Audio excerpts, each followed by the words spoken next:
नमस्कार मित्रों, आपका स्वागत है आपके अपने महत्वपूर्ण YouTube चैनल कॉम्टेरिया पर। हम कठिन परीक्षा कठिनतम स्तर से पूरी मेहनत से तैयारी करते हैं, करवाते हैं और आपको उज्जवल भविष्य की कामना करते हैं। हमारा BSc RAS PT 2023 which held on 1 of 2023 को सॉल्व कराना है पेपर को। सेट ए हमारा सोल्यूशन है। लास्ट मोमेंट पे हमें 146वां क्वेश्चन हम करने जा रहे हैं। 150 टोटल क्वेश्चन होते आ रहे हैं इसमें। जो भी विद्यार्थी अभी तक कॉम्टेरिया यूट्यूब चैनल को न सब्सक्राइब किए हो, कृपया सब्सक्राइब करें। हम परफॉर्म करते हैं इंडियन पॉलिटी एंड कॉन्स्टिट्यूशन के लिए। अभी हम राजस्थान पीसीएस के पेपर को सॉल्व कर रहे हैं, एंड पे चल रहे हैं। 146वां प्रश्न है कि राजस्थान में किस एजेंसी को PM कुसुम योजना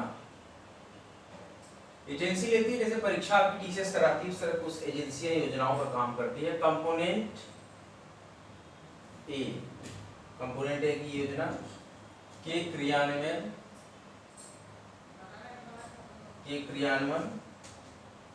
के जिम्मेदारी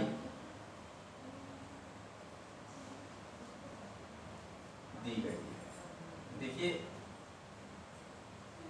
राजस्थान में किस एजेंसी को PM कुसुम योजना कंपोनेंट ए के क्रियान्वयन की जिम्मेदारी दी गई है, जिसमें 0.5 मेगावाट के 2 मेगावाट क्षमता तक के सौर ऊर्जा संयंत्र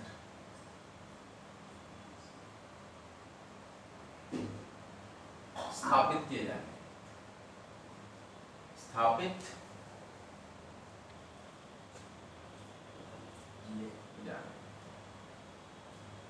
पहला ऑप्शन है राजस्थान अक्षय ऊर्जा निगम लिमिटेड। दूसरा है option bureau of energy efficiency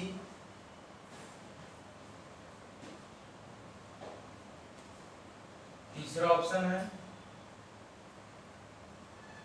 Rajasthan विद्युत प्रसारण निगम। चौथा ऑप्शन है राजस्थान राज्य विद्युत उत्पादन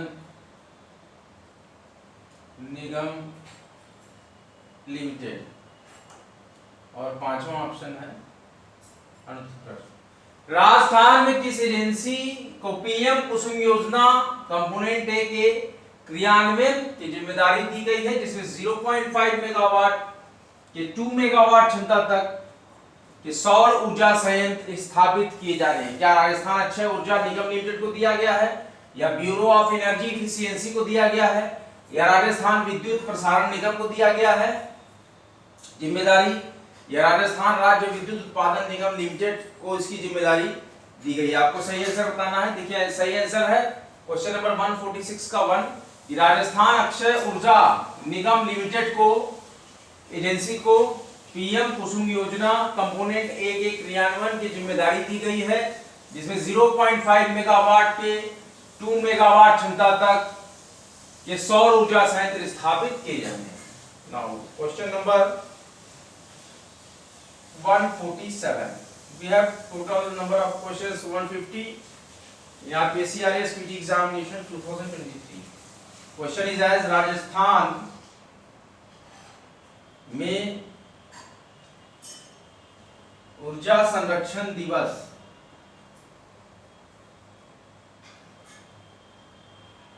राजस्थान में ऊर्जा संरक्षण दिवस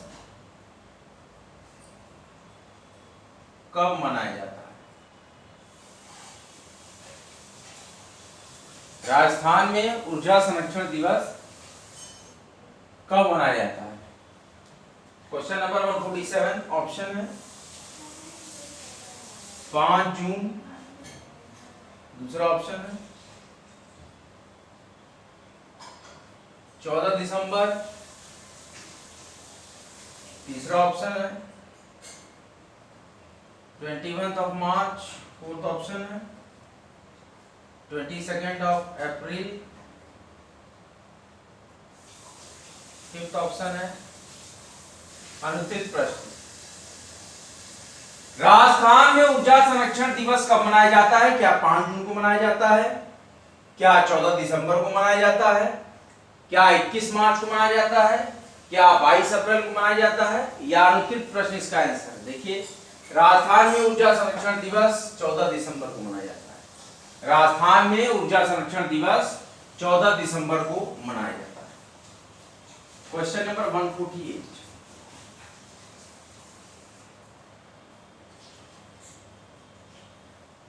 क्वेश्चन नंबर 148,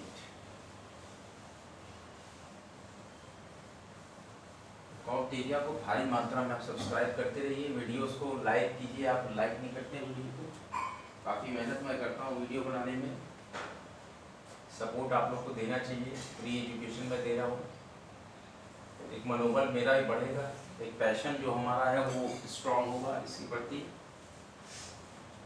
राजस्थान सरकार ने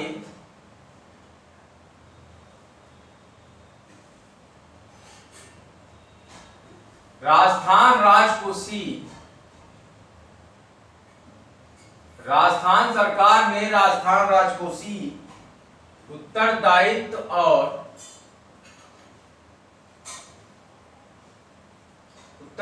और बजट प्रबंधन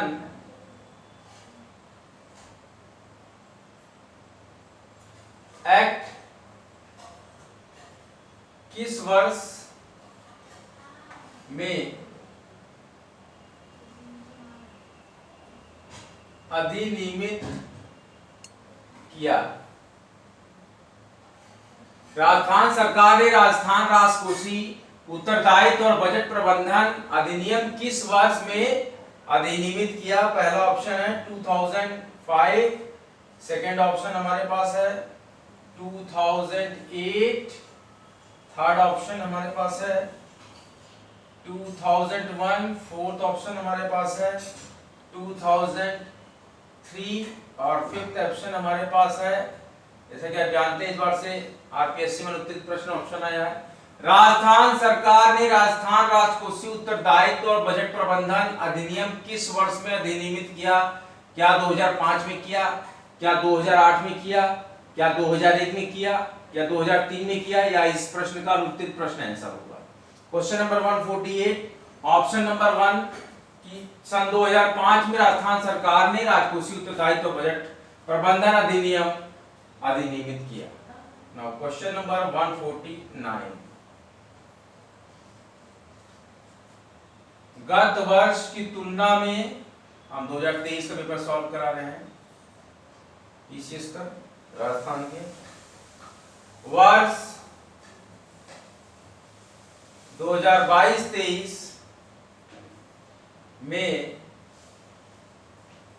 राजस्थान के सकल राज्य मूल्य वर्धन, जिसको जीएसवीए कहा जाता है स्टेट की लैंग्वेज में, जीएसवीए स्थिर 2011-12 बुनियादी मूल्यों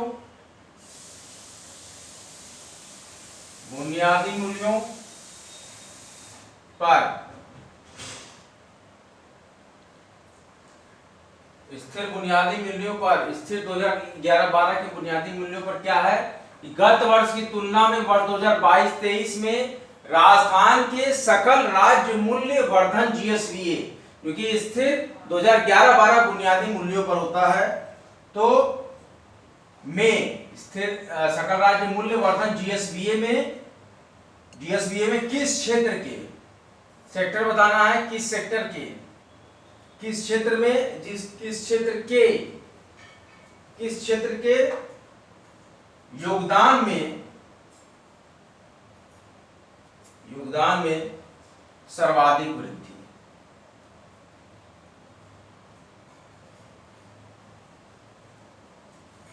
होने का अनुमान, एक एजम्पशन लगा रहे हैं। क्वेश्चन मार्क, किसमें, सर्विस सेक्टर में या ऑप्शंस देखिए, सर्विस सेक्टर में अनुमान है, ऑप्शन बी है इनमें से कोई नहीं, जितने भी ऑप्शन हम देंगे इनमें से कोई नहीं। देखिए नया एक आ गया यहाँ पर। अब कृषि क्षेत्र में कहां पर जीएसवीए का सकल राज्य मूल्य वर्धन जीएसवीए में किस क्षेत्र में योगदान में सर्वाधिक वृद्धि होने का अनुमान है, जबकि स्थिर है 2011-12 के बुनियादी मूल्य पर, लेकिन गत वर्ष की तुलना में सन 2022-23 में राजस्थान के सकल राज्य मूल्य वर्धन जीएसवीए सर्वाधिक वृद्धि किसमें, क्या सर्विस सेक्टर में होगी, या इनमें से किसी फील्ड में नहीं होगी, या एग्रीकल्चर फील्ड में होगी, या उद्योग के क्षेत्र में होगी, या अनुत्तरित प्रश्न का उत्तर सही नहीं है। इतने ऑप्शन हमारे पास है। तो देखिए गत वर्ष की तुलना में ईयर 2022-23 में राजस्थान के सकल राज्य मूल्य वर्धन जीएसवीए में किस क्षेत्र के योगदान में सर्वाधिक वृद्धि होने का अनुमान है, तो सर्विस सेक्टर में। सेवा क्षेत्र में पिछले वर्ष की तुलना में, गत वर्ष की तुलना में, वर्ष 2022-23 में राजस्थान के सकल राज्य मूल्य वर्धन जीएसवीए में सेवा क्षेत्र में योगदान में सर्वाधिक वृद्धि होने का अनुमान है। क्वेश्चन नंबर 149 का ऑप्शन नंबर 1 करेक्ट है, service sector. Now question number 150, last question है, इसके बाद आरएएस प्री का ये क्वेश्चन पेपर सक्सेसफुली कंप्लीटली हम सॉल्व कर लेंगे। ये आखिरी प्रश्न हम करने जा रहे हैं, लास्ट क्वेश्चन है RPSC RAS pre 2023 full descripted solution. Question number 150 last question है इस पेपर का। सेटे का राजस्थान राज्य राजमार्ग, मतलब स्टेट नेशनल हाईवे, राजस्थान राज्य राजमार्ग विकास कार्यक्रम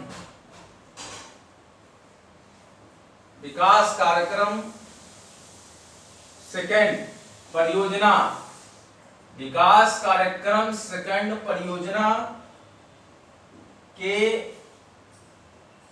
अंतर्गत 801 किलोमीटर लंबाई के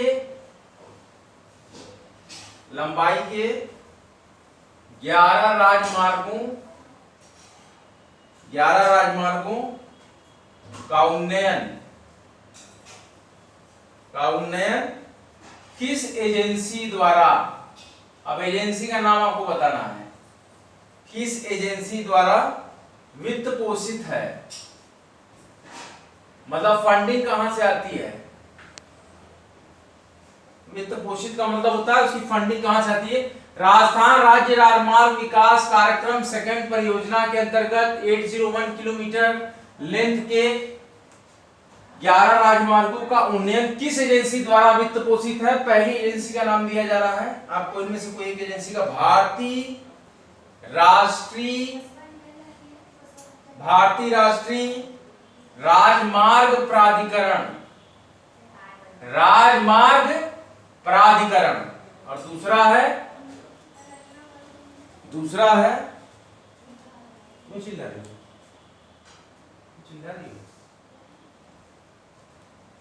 पहला है भारतीय राष्ट्रीय राजमार्ग प्राधिकरण, दूसरा है ऑप्शन, देखिए आपको बताना है एजेंसी जहां से वित्त पोषित है ये प्रोग्राम, राजस्थान राज्य राजमार्ग विकास कार्यक्रम सेकंड परियोजना। तो 801 किलोमीटर के 11 राजमार्गों का उन्नयन किस एजेंसी द्वारा वित्त पोषित है, तो भारतीय राष्ट्रीय राजमार्ग प्राधिकरण द्वारा वित्त पोषित है, या नाबार्ड द्वारा वित्त पोषित है, या एशियन डेवलपमेंट बैंक द्वारा वित्त पोषित है, या विश्व बैंक द्वारा, वर्ल्ड बैंक द्वारा वित्त पोषित है, या इस बार से जो आरपीएससी में आ गया ऑप्शन अनुत्तरित प्रश्न। तो देखिए राजस्थान राज्य राजमार्ग विकास प्राधिकरण, राजस्थान राज्य राजमार्ग विकास कार्यक्रम सेकंड परियोजना के अंतर्गत 801 किलोमीटर लंबाई के 11 राजमार्गों का उन्नयन किस एजेंसी द्वारा वित्त पोषित है?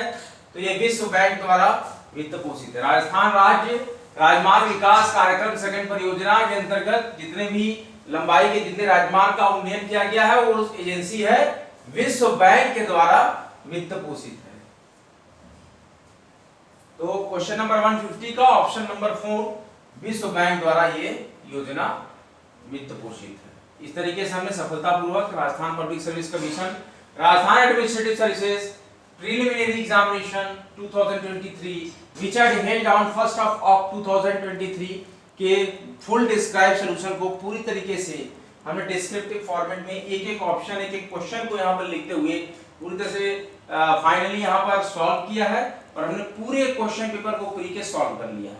आपको कैसा लगा इसका इंटेंशन जो हमने ये कंप्लीट किया राजस्थान पीसीएस प्री का पेपर? इसके पहले हमने पिछला यूपीएससी प्री का पेपर भी सॉल्व किया था, इसमें कई लेक्चर्स में लिए। हम पूरी तरीके से डिस्क्राइब और ब्रीफ डिस्कशन यहाँ पर करते हैं कि क्वेश्चन पे हर क्वेश्चंस को लिखते हैं, उसके ऑप्शंस को लिखते हैं, उस पे आपको जज करना है। उसके बाद काउंटेरिया टीम इसकी आंसर को आपको बता रही है। हालांकि कोई टीम नहीं है, मैं अकेले ही वर्क करता हूँ, लेकिन आप हमारे साथ हैं तो आप ही हमारी टीम है। तो ये है हमारा पूरा प्रयास है कि मुफ्त शिक्षा आपके जितना हो सके पहुँचाने का पूरा प्रयास करता है कि हर विद्यार्थी जो है अच्छे स्तर की शिक्षा प्राप्त कर सके। तो राजस्थान पीसीएस प्री का पेपर सॉल्व हो गया, विश्व बैंक इसका आंसर है क्वेश्चन नंबर 150 का 4। अब हम आगे बढ़ लेते हैं कुछ नया, जहां से हमने छोड़ा हुआ था राज्य सूचना आयोग पढ़ते हैं। हमने नीति आयोग पढ़ लिया था, हम राज्य सूचना आयोग पढ़ते हैं। यहाँ से हमारा लेक्चर छूटा हुआ था, कंप्लीट जीस्ट ऑफ एनसीईआरटी। आइए केंद्रीय सूचना आयोग पढ़ते हैं। Central information commission, central information commission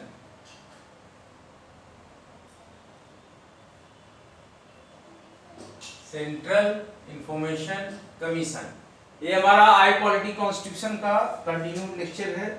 केंद्रीय सतर्कता आयोग केंद्र सरकार द्वारा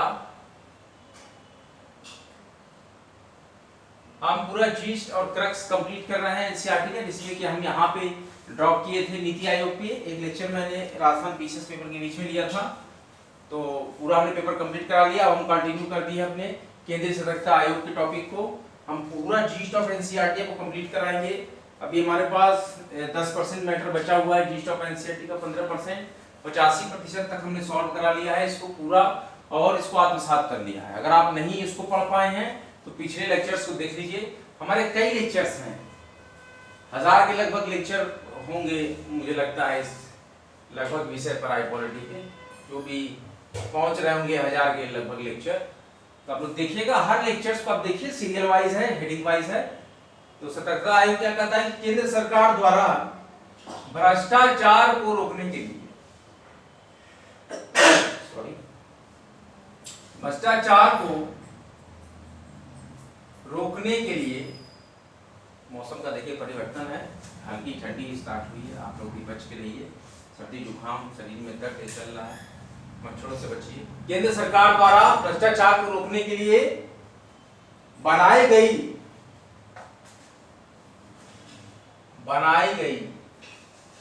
संथानम कमेटी। कौन सा लगाया गया था? संथानम कमेटी। आपको ध्यान होना चाहिए कि केंद्र सरकार द्वारा भ्रष्टाचार को रोकने के लिए बनाई गई संथानम समिति की सिफारिश पर, संथानम कमेटी की सिफारिश पर 1964 में 1964 में केंद्र सरकार द्वारा घोषित केंद्र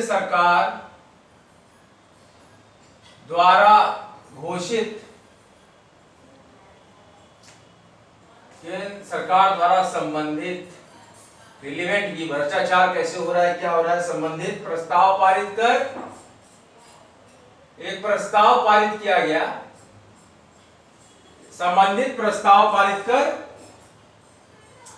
आयोग की स्थापना की। केंद्रीय सतर्कता आयोग की स्थापना केंद्रीय सतर्कता आयोग, ध्यान दीजिए, सेंट्रल इंफॉर्मेशन कमीशन, केंद्रीय सतर्कता आयोग, सूचना आयोग, सॉरी, केंद्रीय सूचना आयोग, सेंट्रल इंफॉर्मेशन कमीशन।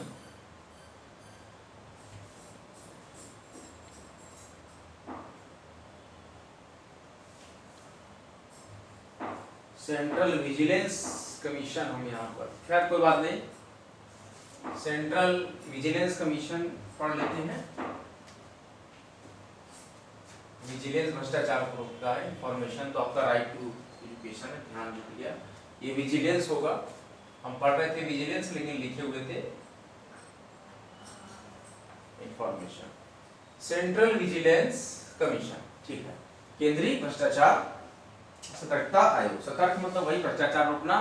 तो केंद्र सरकार द्वारा भ्रष्टाचार को रोकने के लिए बनाई गई संस्थानक कमेटी की सिफारिश पर 1964 में सेंट्रल गवर्नमेंट द्वारा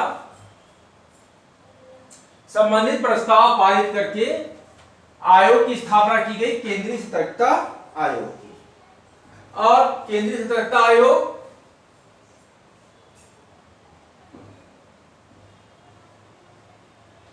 केंद्रीय सतर्कता आयोग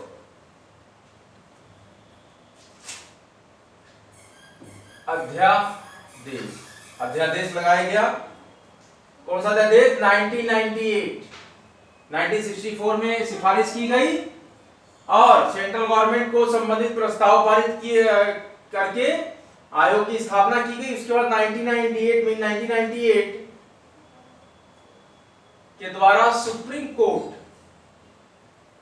के निर्णयानुसार मतलब इन्होंने डिसीजन दिया, निर्णय दिया, आयोग को, हम स्टैट्यूटरी बॉडीज पढ़ रहे थे, सांविधिक निकाय, आयोग को सांविधिक दर्जा, यही चल रहा था ना हमारा टॉपिक, सांविधिक निकाय, सांविधिक चीजें, तो स्टैट्यूटरी आयोग को सांविधिक दर्जा प्रदान किया गया है।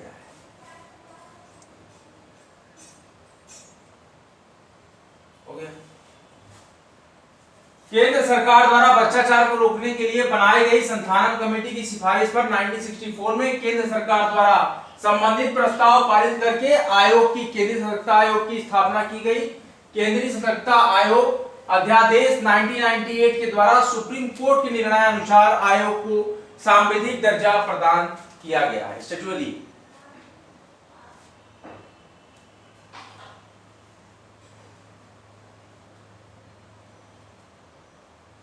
रिलेटेड विधेयक जो है, इससे संबंधित जो विधेयक है, क्या किया गया उसको? रिलेटेड विधेयक 2003 में, 98 में यह हुआ, फिर 2003 में संसद के दोनों सदनों, राज्यसभा और लोकसभा, संसद के दोनों सदनों, उच्च सदन है राज्यसभा और निम्न सदन है लोकसभा, दोनों सदनों द्वारा पारित किया गया। कब? 2003 में, और उसका प्रस्ताव आया, निर्णय आया 1998 में, पारित किया गया। और उसके बाद क्या होती है? राष्ट्रपति की मंजूरी मिलने के बाद, राष्ट्रपति की मंजूरी मिलने के बाद यह आयोग एक्ट बन गया। यह आयोग अधिनियम इफेक्टिव हो गया, यह आयोग अधिनियम प्रभाव में आया। ठीक है। सेंट्रल विजिलेंस कमीशन, केंद्रीय, देख लीजिए यहां पे इसकी हिंदी, केंद्रीय सतर्कता आयोग, केंद्रीय सतर्कता आयोग, सतर्क होना, विजिलेंस। इसके बाद हम आपको पढ़ा देंगे सेंट्रल इंफॉर्मेशन कमीशन, लेकिन अभी हम केंद्रीय सतर्कता आयोग को पढ़ रहे हैं तो इसको पढ़ लेते हैं। केंद्र सरकार द्वारा भ्रष्टाचार को रोकने के लिए बनाई गई संस्थानक कमेटी की सिफारिश पर 1964 में केंद्र सरकार द्वारा संबंधित प्रस्ताव पारित करके क्या किया गया? आयोग की स्थापना की गई, सेंट्रल विजिलेंस कमीशन।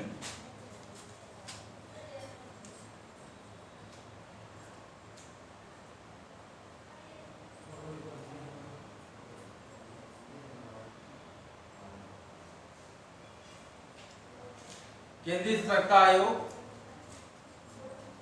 जो टॉपिक है हमारे पास आज, केंद्रीय सतर्कता आयोग। केंद्रीय सतर्कता आयोग, सेंट्रल विजिलेंस कमीशन, केंद्र सरकार द्वारा भ्रष्टाचार को रोकने के लिए बनाई गई संथानम कमेटी की सिफारिश पर 1964 में केंद्र सरकार द्वारा संबंधित प्रस्ताव पारित कर आयोग की स्थापना की गई। केंद्रीय सतर्कता आयोग अध्यादेश 1998 के द्वारा सुप्रीम कोर्ट के निर्णय के अनुसार आयोग को सांविधिक दर्जा प्रदान किया गया। इससे संबंधित विधेयक 2003 में संसद के दोनों सदनों द्वारा पारित किया गया और राष्ट्रपति की मंजूरी मिलने के बाद यह आयोग अधिनियम प्रभाव में आया। कौन सा? Central vigilance commission. केंद्र सरकार द्वारा भ्रष्टाचार को रोकने के लिए बनाई गई संथानम कमेटी की सिफारिश पर 1964 में केंद्र सरकार द्वारा संबंधित प्रस्ताव पारित करके आयोग की स्थापना की गई और केंद्रीय सतर्कता आयोग अध्यादेश 1998 के द्वारा सुप्रीम कोर्ट के निर्णय के अनुसार ये सेंट्रल विजिलेंस कमीशन को सांविधिक दर्जा प्रदान किया गया। कौन सा दर्जा? सांविधिक दर्जा। और इसे संबंधित विधेयक 2003 में संसद के दोनों सदनों द्वारा पारित किया गया और राष्ट्रपति की मंजूरी मिलने के बाद ये कमीशन का अधिनियम जो है प्रभाव में आया।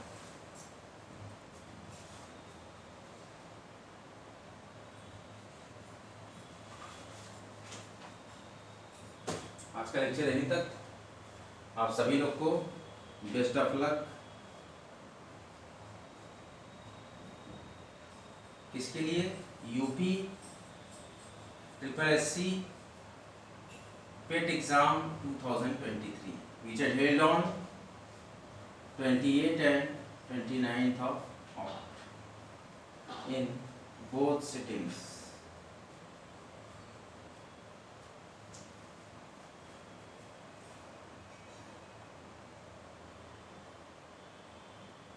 लेक्चर के बारे में लिखिए, लेक्चर को कमेंट बॉक्स में कमेंट कीजिए। आपको लेक्चर्स कैसे लगते हैं, कॉम्पिटिटिव का आपका कैसा एक्सपीरियंस है, जो हमारे फ्री प्रोग्राम है एजुकेशन का वर्ल्ड वाइड लेवल पर, ये आपको कैसा लगता है, क्या आपके ऊपर प्रभाव डालता है, अच्छा है, बुरा है, मीडियम है, कैसा है, आप उसको कमेंट बॉक्स में लिखा करिए। वीडियो अच्छा लगे तो उसको लाइक शेयर किया करिए, बताया करिए दूसरों को। ऐसे ही हम पढ़ते रहेंगे, चलते रहेंगे आपके साथ हर कदम पर। हमारा पूरा प्रयास है कि इंडियन पॉलिटी कॉन्स्टिट्यूशन को अच्छी तरीके से हम पढ़ा सकें, क्योंकि आपको वनडे और पीसीएस लेवल, आईएएस लेवल की एग्जाम्स में काम आ सके। ऐसा ही प्रयास लेकर कॉम्पिटिटिव चल रहा है।